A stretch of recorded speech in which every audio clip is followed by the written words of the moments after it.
Cow টাকা কোথায় লুকিয়ে আছিস? নিচে নাম, নিচে নাম ট্যাংলা সুতা। আর যদি তোকে কার্বলিক অ্যাসিডে না চুবিয়েছি তাহলে আমার নামও কালাচ নয়। কালাসদা, আপনি একটু শান্ত হন প্লিজ।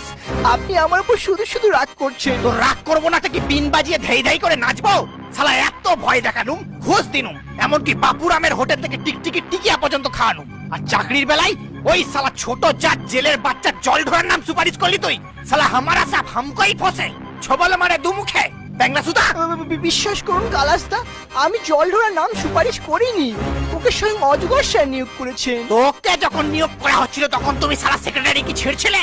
আমার নামটা আগে বলতে তোমার কি হয়েছিল? আরে আমি তো বলার কোনো সুযোগই পেলাম না। সুপারিশ জমা দেওয়ার আগেই হঠাৎ করে জানতে পারলাম স্কুলের নতুন মেডালি মাস্টার ছেলেদের জ্বালায় ট্রান্সফার নিয়ে নিয়েছে। আপনি তো জানেন ওই স্কুলের ছেলেপুলে কেমন বিষাক্ত আর ছন্ন ছাড়া। তো আমি ভাবলাম এটা খুব ভালো সুযোগ। আপনিও তো কম বিষাক্ত নন বাবা গো। পড়াতে পারেন না পারেন, অন্তত এই বিষাক্ত সাপগুলোকে ঠান্ডা করতে পারবেন। তো সেই মতো সুপারিশ লিখে জমা দিতে গিয়ে দেখি ও মা, অজগর স্যার অলরেডি ঢোড়াকে নিয়োগ করে বসে আছেন। এবার বলুন আমি কি করব?